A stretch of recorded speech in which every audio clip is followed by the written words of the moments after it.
So welcome today to So You Want to Be a Conscious Entrepreneur. This is a Q&A call. I'm just going to do a very short introduction so that you get to know me. I know some of you, and then for others of you, this is our first connection. And just then open it up to an open forum so that you can get your questions answered. I know that I would have loved to have this sort of resource when I first started considering running a spiritual coaching business. And I just want to be able to pass that on to others. So how do you know that you're in the right place today? You probably identify as an empath, a light worker, a mystic, a creative, an intuitive, a healer, an earth keeper, any of those kind of titles. Maybe you don't even like titles, and that's really cool too. But you do feel a calling deep in your soul to make the world a better place and to use your gifts to help others. And so at some point you probably thought, well, I wonder what it would be like to work for myself. Maybe like me, you've spent many, many years working for other people. And you thought, wonder what that would be like to make my own schedule, to create a life and a lifestyle that supports and nourishes my sensitivity, to do the things that you love, to help others, to make a difference. So if this is you, welcome. And if it's not, it's okay. Sometimes I've clicked on things and it wasn't the right fit. I just want to make sure that we're all on the same page here. And so obviously recent world events with COVID-19, economic changes, socio-political, racial, gender, issues coming to the forefront. There's a lot of things changing right now. And what's happening is we're seeing this going within, this needing to being quarantined at this point is helping people to go within and really start to question, what is my life? Is this really working for me? Is this what I want? How can I use my gifts to make a difference? And today we're going to talk about conscious entrepreneurship. So we've probably all had different experiences with business out in the world. We've bought things, we've sold things, we've done all this thing. And business in some ways has looked kind of icky for a long time. There was a lot of things that were out of integrity, a lot of income imbalances and so forth. And so what we're talking about here is not traditional transactional business. We're talking about being a transformational presence in the world, allowing yourself to show up, to be fully seen and heard, to be authentic as an entrepreneur, to use your voice, to take a stand for things, to be in integrity, making decisions and offering programs and products and services in a way that feels good for you. And it also nourishes you. I think there's a lot of messaging out there about how, we need to just give all this away for free and no one should be charging for healing work or intuitive work or those kinds of things. And so I think some of that has been really detrimental to people like us who want to give, but we also still have the reality that we live in a society which still requires us to pay bills and to make sure that we have reciprocal exchange. And so we're going to talk about all of that today, whatever part of that you want to talk about. Most important, if there's any message that I can give to you in our session today, it is that you should be able to thrive while you serve. We're not required to be a martyr. We're not required to sacrifice our personal health, our well-being, our energy system, our money, our time, in order to do this. We're not responsible for saving the world. As a matter of fact, I just recently did a topic on that that you can catch on my YouTube channel if that's interesting, because I always held that idea that I needed to carry the world on my shoulders and I need to try to fix everything. And that's not what we're here for.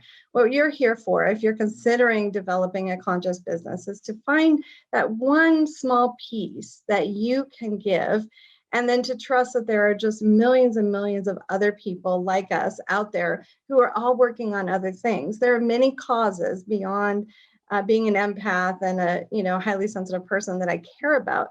And yet that's not my place. And I enjoy the fact that my colleagues are doing different things and taking care of all of that. So just a quick update on who I am, in case you have not met me. I'm Bevan Neiman. And I started off on this journey really like 8 years ago.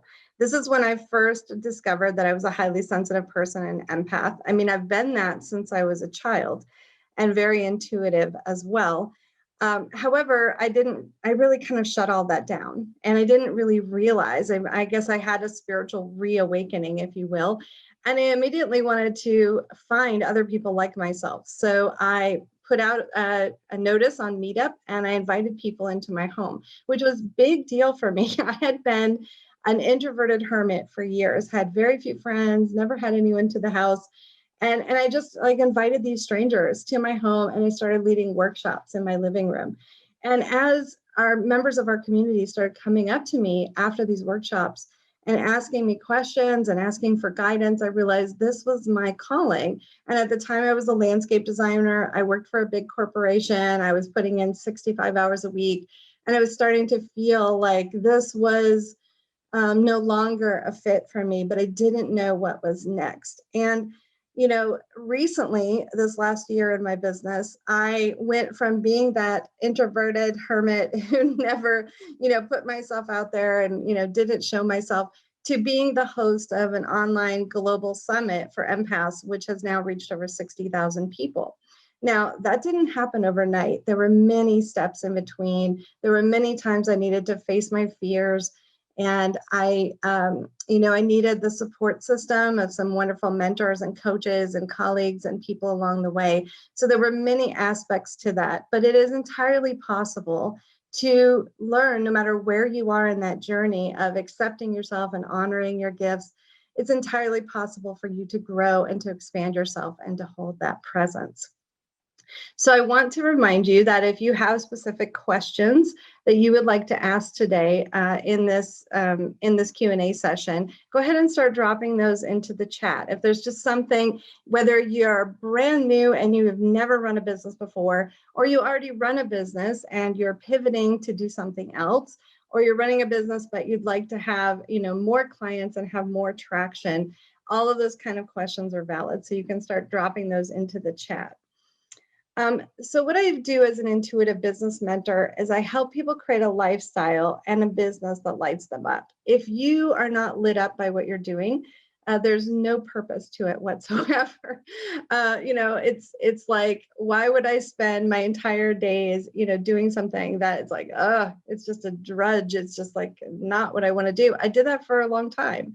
And, we're not required to sacrifice ourselves for that. So let's get started. I want to start with the very first, chat question. And also, you can go to the participants menu at the bottom. You can double click that. And in there, it will allow you to raise your hand. It'll show up as a little blue hand, and either Terry or myself will catch that, and then you can unmute yourself and get on audio. If you'd rather have a conversation with me, we can do it both ways. So let's dive into the Q&A portion and get started. So let's see, there's lots of great ones that are coming in. So the first one is, what if I don't know exactly what kind of business I'd like to create? This is really common, sometimes, especially if you identify as a multi-potentialite, a person that's interested in so many different things. You're like, well, I could do this and I could do this and I can do that. And one of the things I have, it's right here by my desk, is an idea file, right? And I keep all those ideas. I either sketch them out, I brainstorm, I write them. Sometimes I make mind maps and I just put them in there because there's a lot of really cool stuff. And sometimes as intuitive people, we receive information before it's actually time to implement that. I bet you can probably relate to this. I've received knowings about things many, many years in advance. And I'm like, is it time yet? Is it time yet? So having lots of ideas is actually a great thing. It's actually a resource for you. What I do recommend for people when they're first starting out is to choose one thing that feels really good for you, that feels really aligned for you. A lot of times what that could be is looking at your own life journey, looking at a challenge or an obstacle that you've overcome and how you did that, what that process was, and then realizing there's a whole lot of people right behind you who are also on that same path. and that maybe you could just put your hand back and say, hey, there's some things that I learned. I'd be happy to share that with you. I'd be happy to share where there's like a hole in the road and a tree that fell across the path. And, maybe you don't have to go through as much hardship as I did, or maybe I can help you come to some kind of hope. So that is one way that you can like hone in at the beginning into something that you're really, really passionate about. And the other piece that we're doing right now in my group program, the Wisdom Circle for Novice Entrepreneurs, is market research. And so we just had a great call yesterday, and the participants were realizing that as they went out and they started hanging out and having conversations in the places where their clients might be, some of them realized, oh, it was a little different than what I thought it was. So if we keep listening to that, knowing if we're watching those signs and synchronicities as they show up, we will get more and more focused. And that you don't have to do the same thing for business for the rest of your life. You can start with one thing and you can move and shift and change into something else. And you're growing, and your knowing of what that is for you will become more sophisticated. So that was a great question. So someone asked, is it risky to start as a freelancer? How to overcome the fear of being the freelancer? So a freelancer is, as I understand it, and I've done this, I've actually been a freelancer as a graphic designer, or I'm sorry, a landscape designer. I worked for a nursery, and basically I just signed a contract with them that I received so much commission off of that. And I actually did that for about 1.5 years, and I made a full-time income, even though I only worked about 30 hours a week. So I was really specific and deliberate about what I needed, how much I needed to make. Anything in life is a risk, is what I'll say. Even working for a company is a risk, because especially now when we look at all of the unemployment and the other things that are going on, I actually looked back at the history of working for other people and other companies, and I realized there was more instability within those other companies than there has been since I worked for myself. And so what I liked about being a freelancer is that there were times I needed to be on a certain schedule or meet the crew to set them up to do a project or meet a client. But the rest of the time, I could do the landscape designing at night if I wanted to, or I could do it for 2 hours and then go do an errand and then come back and work on it again, as long as I met deadlines. So I liked the freedom of it. I also liked working from home. So yes, there is a risk to everything. You could work for someone else, be getting that regular paycheck, and then all of a sudden they say, oh, your position is eliminated. That's actually happened to me. So when we start to cultivate this self-trust, and this came through a meditation not too long ago, is that the reason we came here was to master self-trust. And if you believe that you are always going to have the capability to take care of yourself, to provide for yourself, this is a part of embodying that inner masculine or dynamic energy that we have, that you are going to be able to use your intellect and your intuition and your gifts and your skills and everything that you've learned. And you're going to speak up for yourself when you feel like you need a certain thing. You're going to set healthy boundaries. If you know that you're cultivating these skills, then whether you work for yourself as a freelancer, whether you're a consultant, whether you run your own business and then you do marketing and bring clients to you, whatever model you choose in your career, you will actually be successful, and you'll learn a lot of things about that. So, and there's all these, there's lots of resources for freelancers. There's places where you can find information on contracts. There's people in the specific field that you're going into that have done it before. This is one of the most important things, is to actually work with someone who's done it before, and they've actually done that to a successful effect. So if you find that, and depending on what field you're in, that would be the most important thing. And someone asked, will the recording be sent to us? And absolutely. I am recording this, and then there are some who weren't able to join us live, so I will have that. I see on Facebook these folks that if you spend $4,000, they will help you do a Facebook Live launch. What do you think about these? Okay, so what I'm going to say about investing in your business. There are a lot of shiny objects out there. You see these Facebook ads, you see these things, they promise you all this stuff. They say, oh, I make $100,000 in my business. I do this, I do that.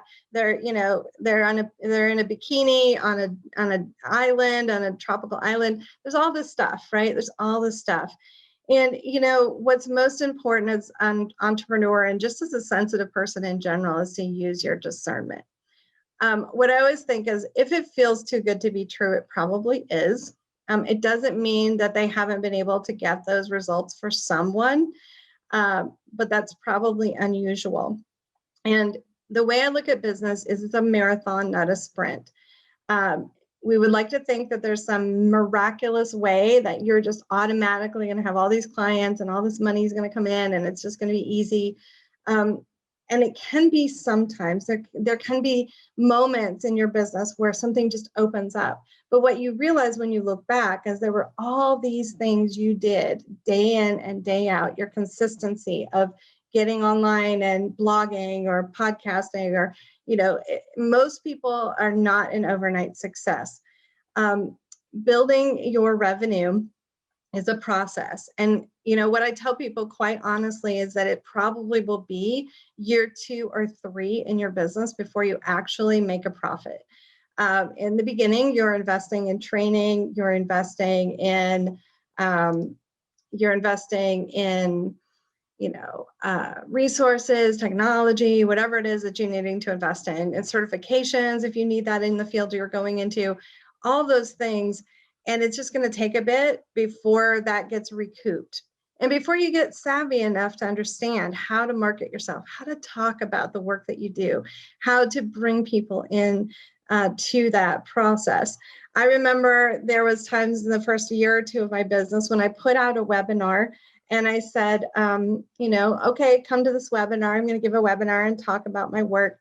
And like one person came, so now there's 17 people on this call and probably other people that will watch this afterwards. That takes time. It takes time to build a following. It takes time to do these things. So it doesn't mean that a coach can't show you a system that will work for you. But even if they show you a system, you have to decide for yourself what works. I have had numerous discovery calls with people who I felt, wow, it's really interesting. I think they're farther along than me. And then when I got there, it felt really yucky. They were like hard selling me. Some people were shaming me because, I wasn't ready to invest in my business.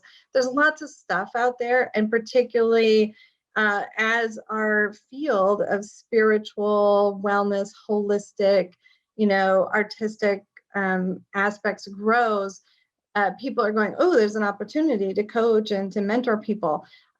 Just use your common sense, use your intuitive knowing, use your discernment. If something feels off, if it doesn't feel right, then listen to that.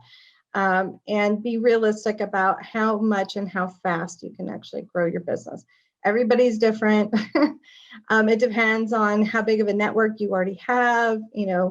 Perhaps the past work you were doing with companies can actually, benefit you in the work now. It all depends. So anyone who promises uniform results, I would be a little skeptical of that. Let's see.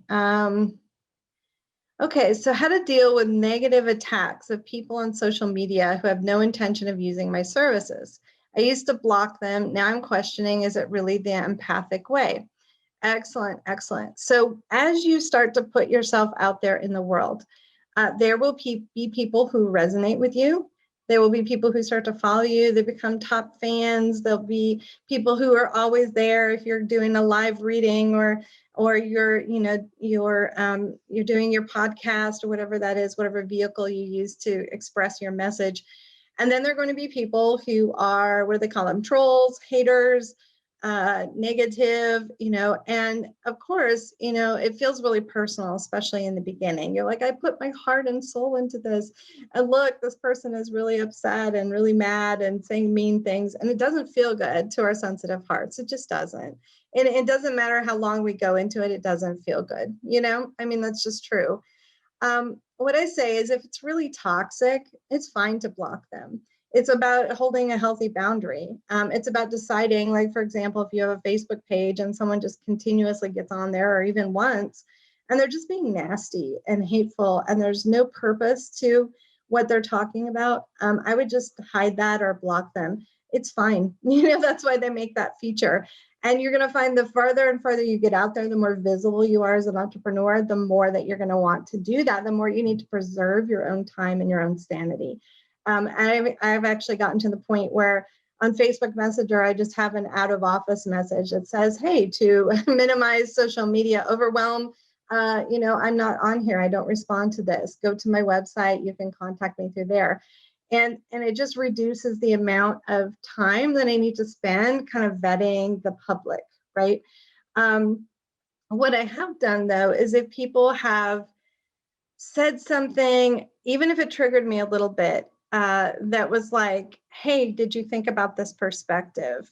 I liked your article, but here's a different perspective, or here's something that you didn't consider. I'll actually leave that, and then I'll say, thank you for showing me that. Thank you for expanding me. And I think it's really important for us to show that, and show that vulnerability, and show that authenticity, that we're not trying to be perfect. We're not trying to be shiny, and we make mistakes, and we don't consider everything that we say. Just because I'm an empath doesn't mean I'm always like perfectly sensitive to each person, because I don't have everybody's experience. So if there's a learning opportunity, I would leave it, because that's important for you, and it's important for others to see that. So I hope that's helpful, but the block feature is your friend. You don't have to engage with anyone who's just being nasty just to be nasty. Does it make sense to provide 100% satisfaction guarantee or money back to my clients, and how to protect myself from the possibility of some customers abusing me and my time in this case? Okay, so this is a really good one, and it depends on what you're offering. I've seen people who give a 100% money back guarantee. What they do is they say that you have to show proof, like say you're doing an online course, for example. They say that you have to show proof that you actually did each of the exercises, that you actually went through the process, and you send them information about what it is that you learned and what you did. And then if after that it didn't help you at all, then they would give you the money back. It's not just you get the money back because you say so, like you actually had to have participated in the thing. Now, probably products are a little bit different. If there's something defective about a product, if you sell crystals, for example, and it arrived and it was all broken, obviously you would want to do the right thing, even though you're going to take a hit on that financially, and send somebody something different. So it depends on what you're selling. I do have programs where I say this is a X amount of month commitment. There are no refunds, but if something comes up in your life that's really dramatic, I can work with you and see how we can make it work, and credit it towards other services. So it's really individual. 100% guarantee, I'm not in favor of it necessarily, and here's why. Because it depends on what you're doing. But most of the time, it's going to require the person who's purchasing the service or the product to actually have skin in the game, to actually take responsibility for themselves, particularly if you're doing coaching or therapy or healing or wellness. It's not just you. As a matter of fact, you're just a channel. This is how I look at it. You're just a channel for this work, for the words that need to come through, for the energy that needs to come through, but you're not the person that's actually doing the healing. You're not the person that's actually doing the shadow work. They have to commit to it. It's why it's such an important thing to maybe have discovery calls or have a vetting process, so that that people are ready to actually enter into what you're proposing to help them with. So 100% guarantee, there's very few things. I've done online courses, where I set up an email automation, and I watch and I see, and by like the 4th or 5th video that people get, only 50% of people are actually watching it. It doesn't mean someone won't go back and watch it later, but 100% of people never participate in anything in my experience. So I would just, I'd be careful with that. And I would like couch it in a way that had them take some responsibility for it as well. How do I get more visible, as I would like more clients and more traction, and to share my services to help people?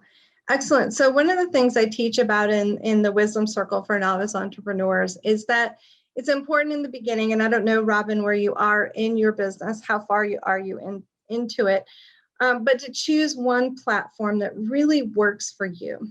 Some people love YouTube and creating videos. Some people love blogging. Some people like podcasting. Some people are better, they're offering services around business. And so LinkedIn is a better platform. Some people are doing visual work, so maybe Pinterest is good for you. Choose a platform, learn it really well, read the tutorials. There's millions of videos out there about how to use every single platform to its fullest extent, and then use it to its fullest extent. Show up consistently, talk about what you do, take a stand around issues and things that are in the field and in the environment that you're serving in, and then follow up if people give comments. Follow up with those, and invite people in deeper to perhaps have an email newsletter. This is a piece that's been really successful for me. One of the things that I did is I actually was thinking through all of the aspects that I knew from my own experience, and then from the experience of the clients I've worked with, about what it means to be an intuitive empath. And I went on SurveyMonkey and I created this quiz. It's a pretty extensive quiz, which I actually realized eventually became a research study. But I actually put this quiz out. Are you an intuitive empath? And people filled it out. They got their results. And then at the bottom, I said, if you'd like to receive my newsletter, you go ahead and put in your email. And then I send them, a welcome message and some information about me, and a free video series to kind of get them integrated. And then they get on my email list, which is every single week. Now, if you're brand new, you don't have to do an email list every single week. You could do it once a month. If you're making videos or you're creating music, you can keep it really, really simple. But the difference between being on a platform and being on email is that with email, those people have given you permission to actually send them information. Of course, they can always unsubscribe, which is what we legally need to do. So you don't just want to send it through your email. You want to actually have an email server, a software for that. And there's a variety of those out there. But email is a way to start to gather those who are really interested in following you and interested in hearing your messages. Probably about 20% of my email list reads my messages almost every single week. And then another 50% reads them occasionally, which is pretty good, And so this is a way to gain, kind of followers and loyal fans, right? They say loyal fans. And it's a process, there's very few immediate sales. There's always a sales cycle. So the moment that someone sees you, they might be really inspired and they're like, yes, I'm going to do that right now. I've done that. I've actually seen people and I'm like, wow, they're really cool. I'm going to sign up for that immediately. Usually it takes people a couple of times. So this is why being consistent with your presence, showing up, talking about the things that are important, doing your market research and finding out what clients need and want. Maybe what you assume they need and want is different than what they actually need and want. And so how can you find that intersection between what you like to provide and what people actually need? And being adaptable so you can pivot yourself and your business to support that. But this would be, my top thing. When I first started my business, I began blogging, and I was blogging about 1 to 2 times a week on medium.com. It's a great platform. It's a lot easier than a WordPress blog for me because essentially they have a built-in audience. And if you keep tagging your posts with like a similar thing, like I tag for empath and highly sensitive person and intuitive, people start to get synergy. Now I have about 2,000 followers. So when I post something, a good portion of those people then see what I've posted or can get a notification. And so, I started doing it for myself, really. I started blogging as a way to I had all these feelings about being an empath and intuitive, and I saw different things in the world and I was inspired and I just started writing. And as I started writing, I started to see what people were responding to. I started watching which of the posts got the most traction. And then I started writing more things. Anytime I put empath in the title of my blog post, it will automatically get more views than if I don't. And it needs to be genuine. I'm not trying to play a game with people. I'm genuinely talking about these experiences. When I sit down and I have a a one-to-one session with a client and something comes up that they're struggling with, I think maybe other people are probably also struggling with this too. I might write something about that or make a video about that. And then I title it Empath or Empath, da, da, da, da. And then, then more people who are also having that issue can actually get connected with those resources. So visibility takes time. It takes time to build a following. It takes consistent effort to build a following. What happens is, like, you'll see people on YouTube and they have, 500,000 followers, for example. Well, it didn't happen overnight. Most of them have been consistently making content for 3 to 5 years. Maybe they had one, video that just all of a sudden went viral. I did an intuitive reading. This isn't viral by any means, but it was bigger for my YouTube channel than I've ever had before. I had almost 1,000 people watch a video that I did, a message to light workers and empaths and mystics after the first presidential debate in the United States. And because it was a current event and because it was so pertinent, I actually, got more people to watch it. That was like the top watched thing so far. So maybe I do more political and socio kind of commentary, because that's what people are interested in, right? You just, you allow your audience to tell you what it is that they need and what they want. So I hope that was helpful to you, Robin. That was a very long answer for a short question, but yeah, I just wanted to be really thorough with that. Just to, be consistent, take your time, keep making content, keep putting it out there. And there's a wonderful business coach I follow, and he says, it's not that you're just giving everything away for free. What you're doing is you're spreading your message. And it's so, so important. So I'm going to take a sip of tea, and then I see there's a hand up, and I'd love to have this audio conversation. So I'm going to ask Tripti to unmute. Yeah. Hi, Bevan. Yeah, it was so nice listening to you. I had a question around the time period we need to start. Like if I have an idea and I want to transition from engineering background to something creative, which makes a good impact on the society. So I have an idea, and I know I am aware that it's not going to bring me a lot of revenue in the beginning. So what's the right time? Like, do you have to be financially very stable?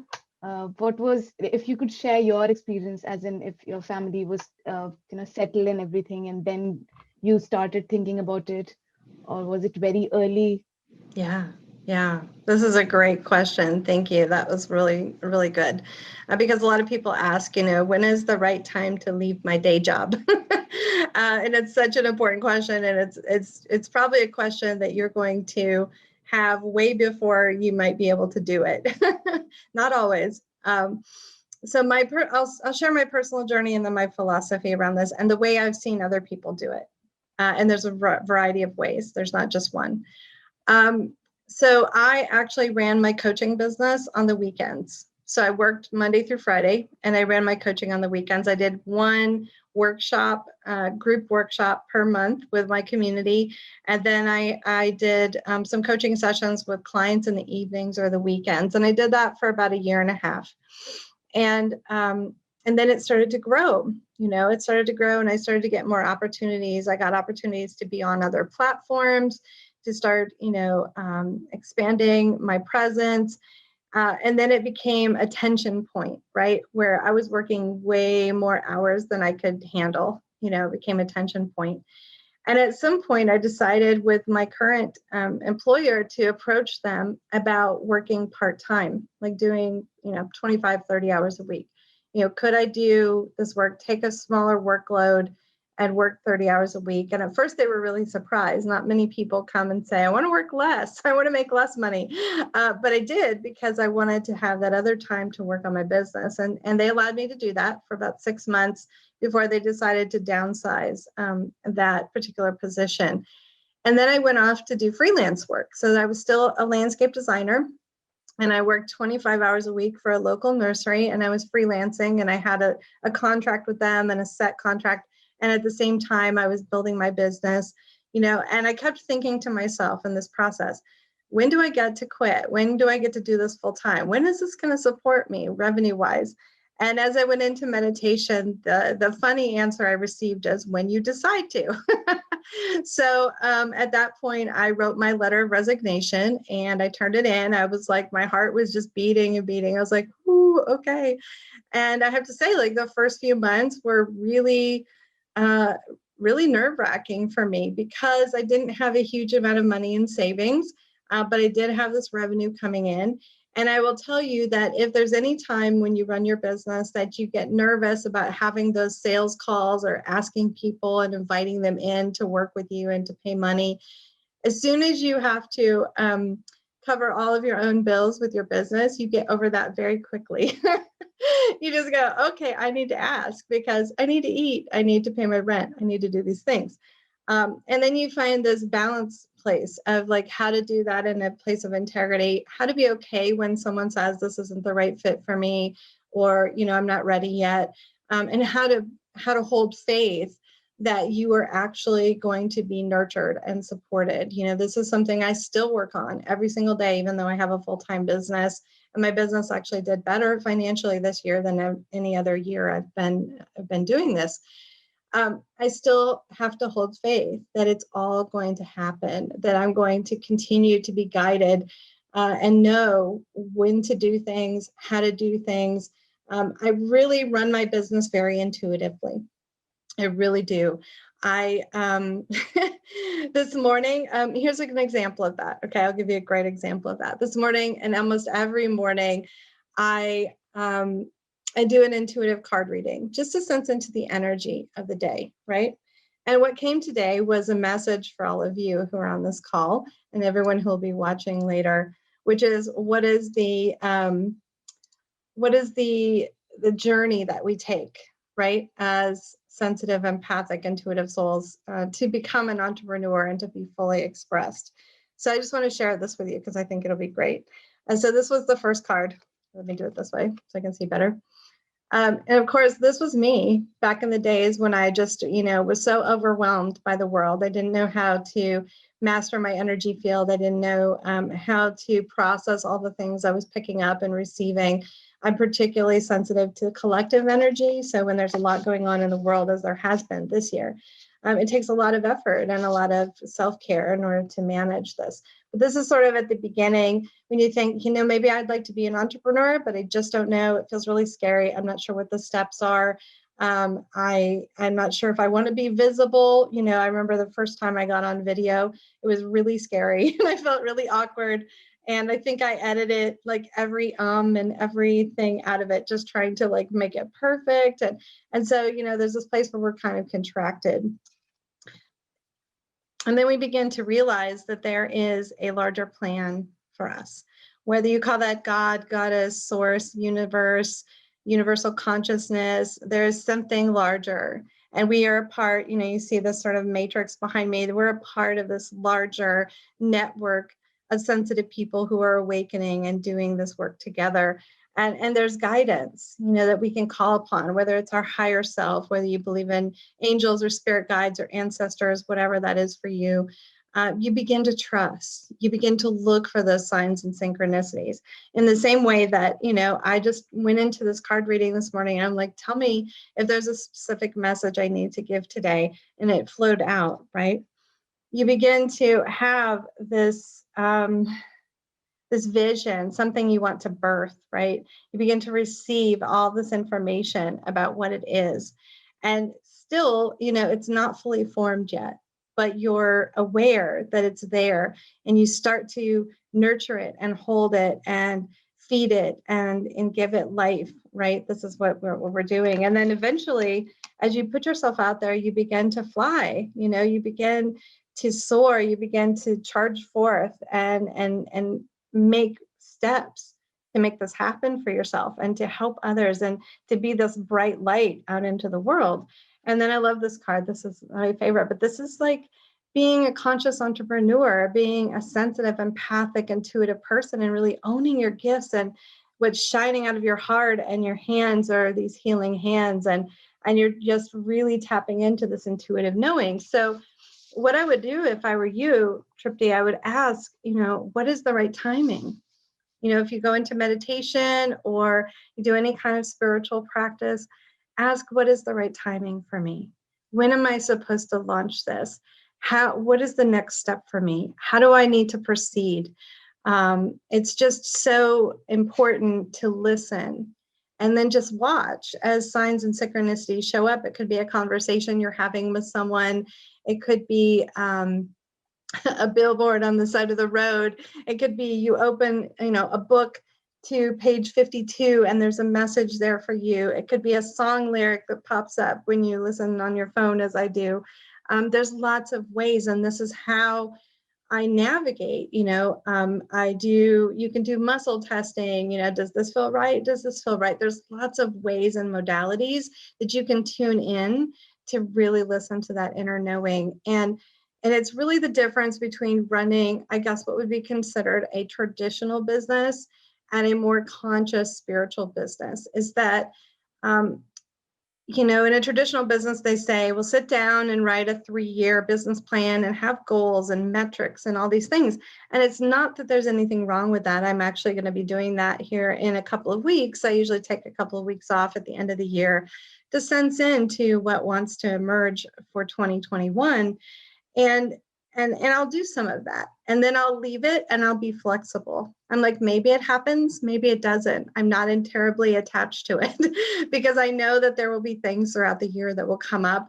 People will approach me, opportunities will show up. Someone will say, would you like to be on my podcast? And maybe that leads to something else. I just don't know. So as I start to build this trust that everything will be unfolding for me, that's exactly what's happened throughout this last 5 years.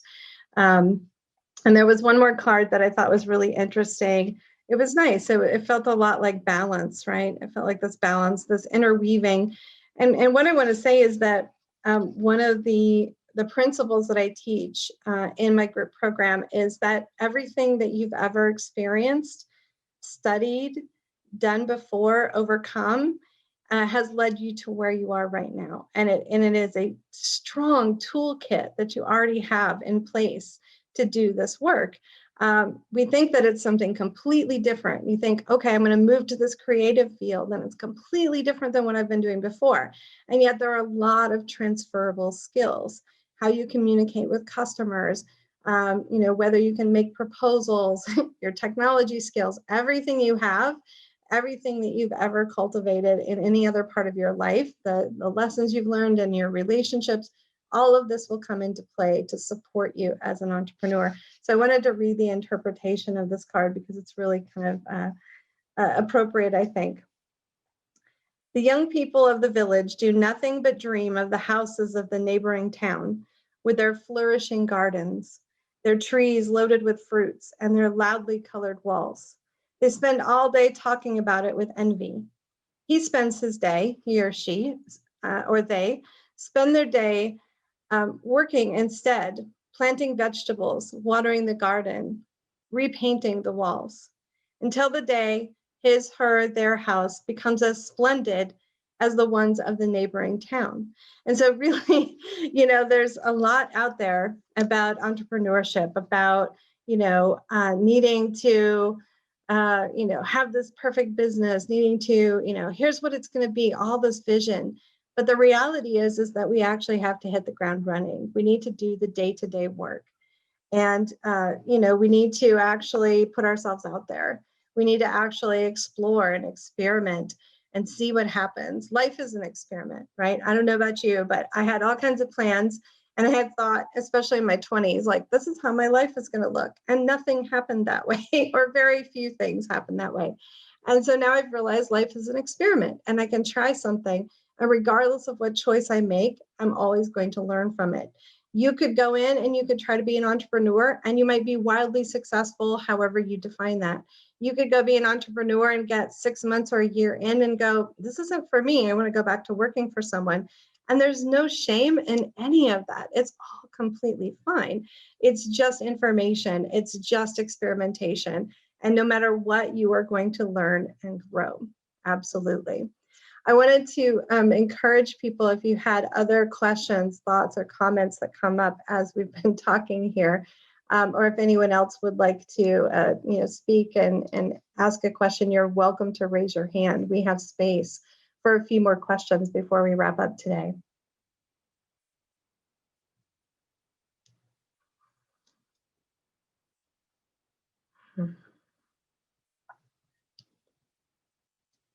And one of the things I always say in my groups is that highly sensitive people process more deeply.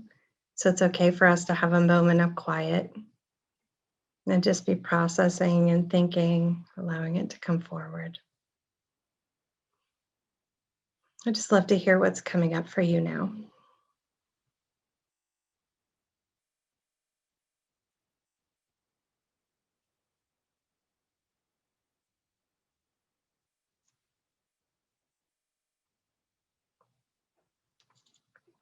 So it reminds me is that one of the intuitive messages I receive every day is with my tea.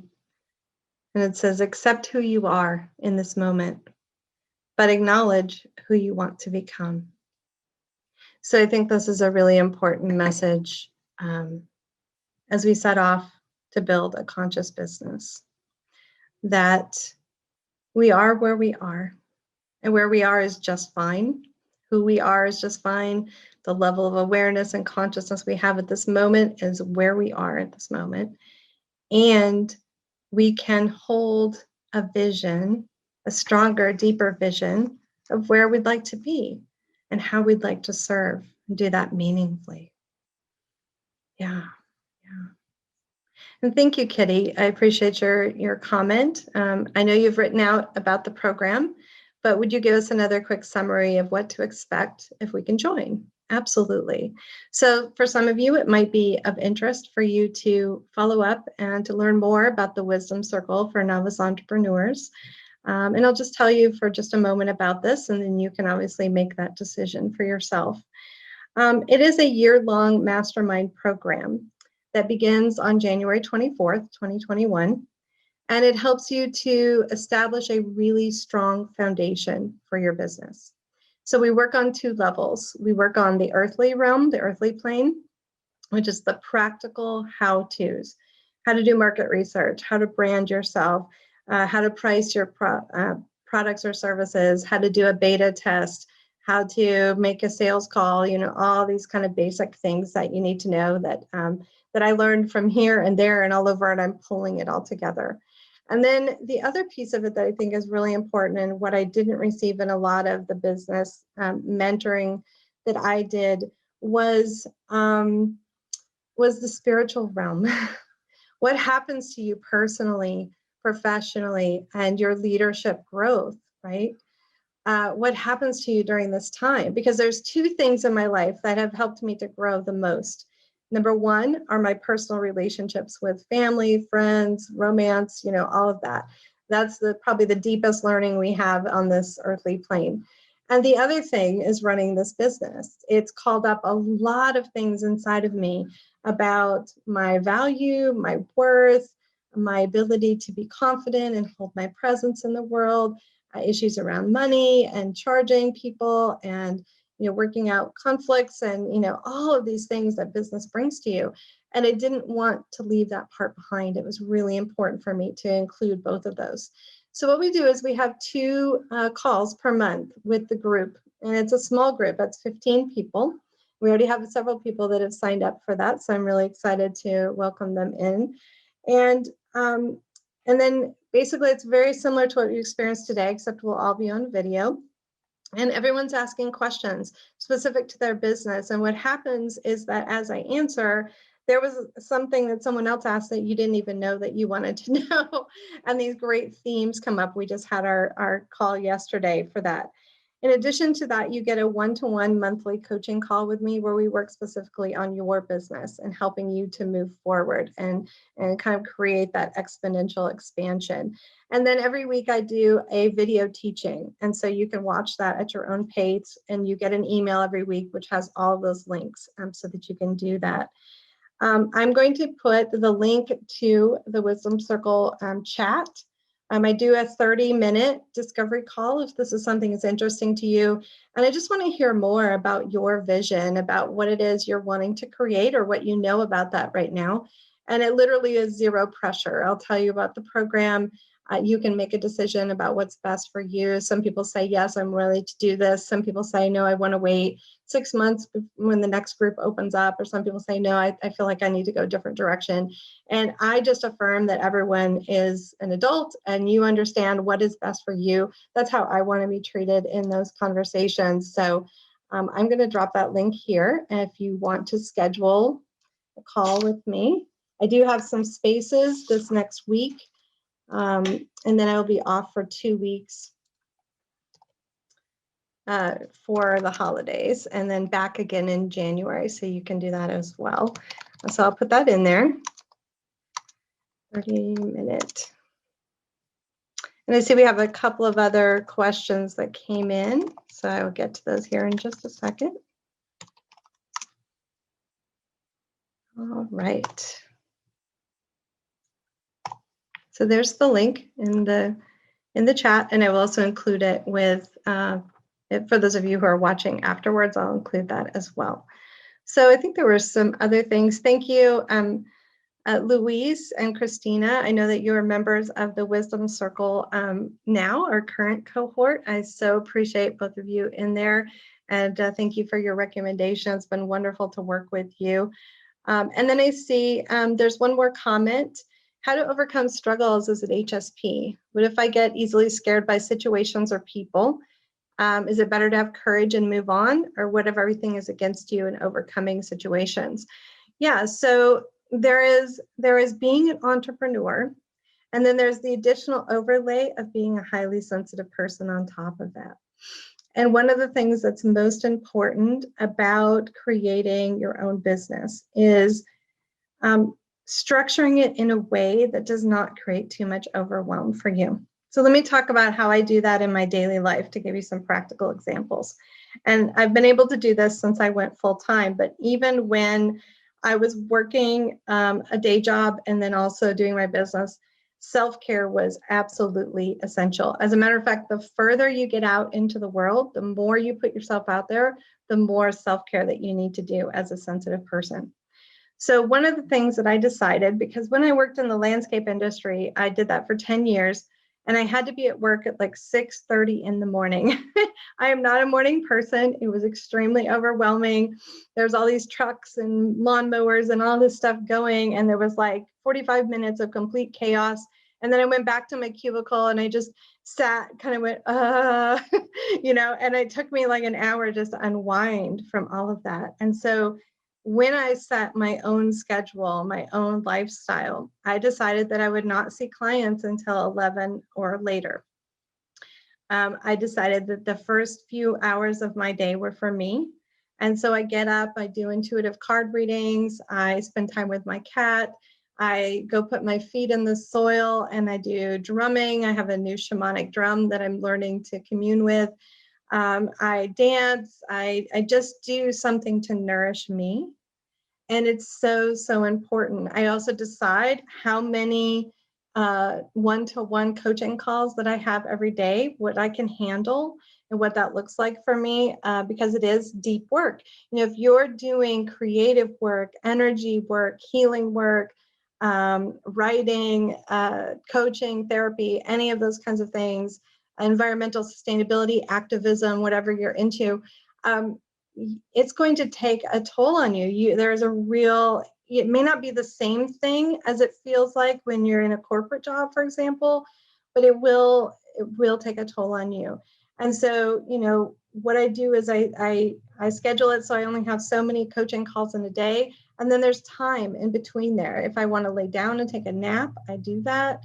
If I need to go run an errand, I actually scheduled days off for myself. I know there's a lot of entrepreneurs that do not do that, but I schedule days off where I'm not on social media. I'm not, checking my email. I'm not on, marketing. I'm not teaching or coaching.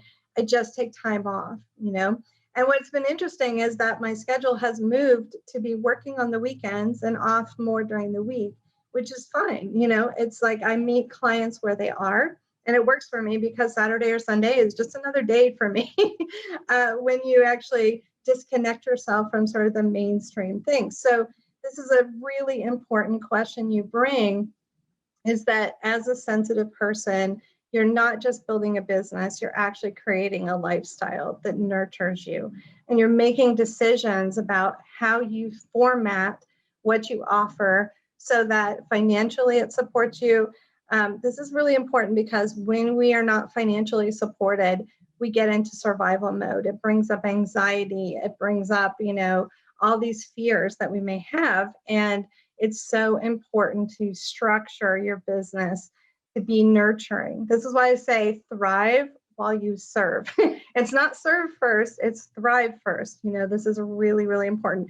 And there's going to be some weeks when you're busier, and there's going to be some weeks where it's slower.